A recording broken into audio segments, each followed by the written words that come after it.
Yeah, the Great Alaska Sportsman Show. It's nice to be back. It's like the spring event. Like fishing season can't start until the Great Alaska Sportsman Show has happened. So we're here.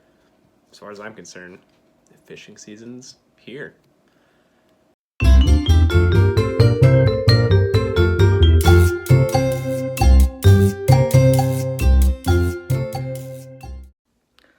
Oh, yeah, you just want a sticker? Oh, here you go. Yeah. Hey there, how's it going? Have you ever been to Southeast Alaska? No. What about, have you heard of the Tongass before? The Tongass National Forest, largest national forest in the U.S.? No? Oh, you just want a piece of candy. Okay. Yeah, well, thanks. Hey, how's it going? Thanks for stopping by our booth. My name's Eric. I work for Trout Unlimited. We work throughout the state to protect and conserve fish habitat for the enjoyment of all Alaskans and user groups. One of the things we're particularly excited about right now is the opportunity to return salmon to the nearby Klutna River. You may have heard in 2018 there was the effort to remove the lower Klutna Dam, which was an abandoned hydroelectric dam that was blocking fish passage for nearly 100 years. That was removed, which was an awesome win for fish and a great step in the right direction for returning the river. There are more pieces that need to be taken care of in order for salmon to make a full recovery. Right now there is the upper Klutna Dam at the outflow of Klutna Lake. That dam blocks all water flow down the river. So now that the lower dam has been removed and there is access for the fish to be able to swim upstream and utilize the 9 miles of habitat that was opened by the removal of the lower dam, there's not actually water for them to make that journey up. Another thing is the upper dam does not have any fish passage, therefore the fish coming up to spawn don't have the opportunity to utilize that habitat, or the young can't use it as a place to grow up until they're ready to make their own journey to the ocean. So we need water and we need fish passage. The utility companies who own the Klutna Hydropower project are legally obligated to make up for the impact the project has had to fish and wildlife. And that process has actually started now. In 2020 is actually going to be a really big year. They're making the study plans, which is basically the scientific research that they intend to undertake to determine what the river needs in order to be recovered and make up for the project's impact to the river. So as they're going through this process, we want to make sure that they are getting the support they need from ratepayers, from us local anglers, to make a good effort in recovering the Klutna River. We are going to continue to work with the utility companies to ensure that the vision of a healthy and fully functioning Klutna River comes to reality, and we are confident that there's enough water to meet our water needs, maintain the Klutna tail race fishery, and also provide water for fish in the Klutna River. It's something we're really excited about. We'd greatly appreciate your support, and you can show your support to the utility companies for helping return water to the Klutna River for the sake of fish and the native village of Eklutna by going to tu.org/project/Eklutna-river. Thanks for your support and good luck out there this year.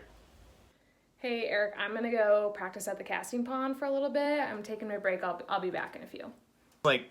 It's like Ducks Unlimited, but with trout. Yeah, I'm actually not from the Anchorage area. I'm actually here from Southeast Alaska. Have you ever been?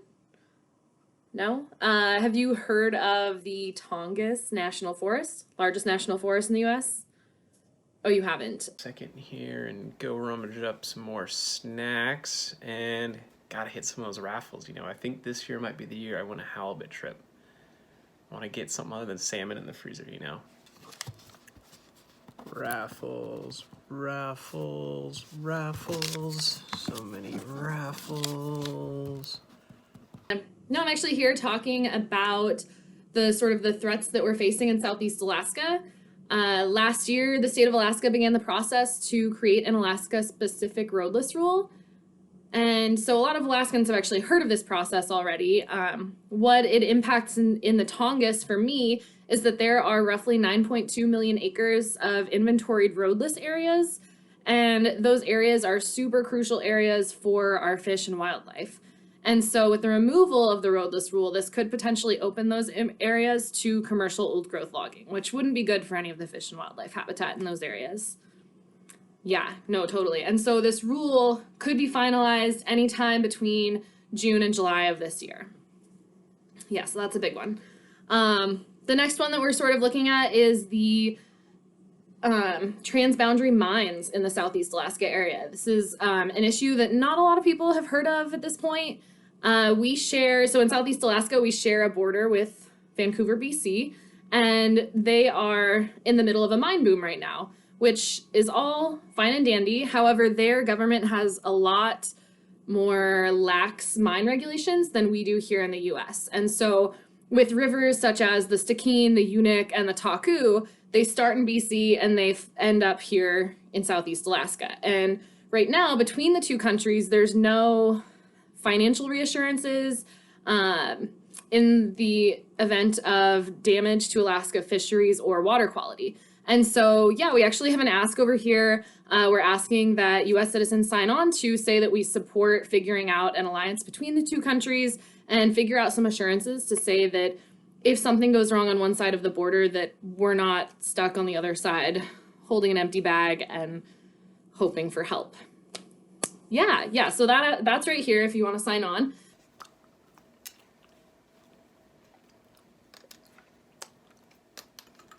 Hi, how's it going? It's so good to see you again. Yeah, thanks for stopping by TU's booth.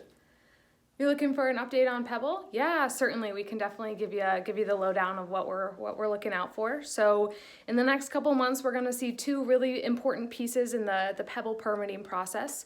One, we are waiting for the Army Corps of Engineers to release the final environmental impact statement for Pebble.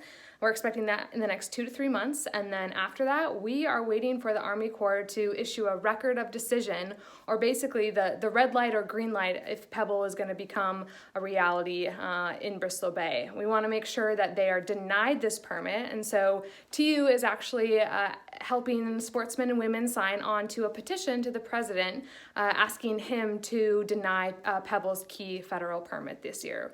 Would you be interested in signing on real fast?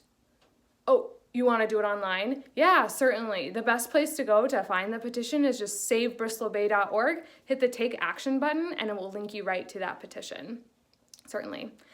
Yep, that is the best way that you can help us stop Pebble this year for sure. Oh, you need a new sticker? Yeah, we've got one for your boat. Here you go, right here. Awesome. Well, yeah, thanks so much for stopping by our booth. Stay tuned. We'll definitely keep you updated with the status of that permit. And yeah, enjoy the rest of the show. Thanks so much.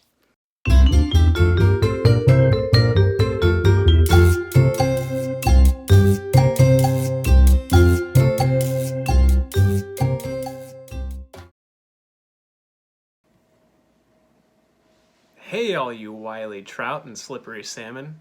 I'm Eric Booten with Trout Unlimited, aka the Fish King. Wait a minute, we're not doing the Tiger King parody? Oh, my bad.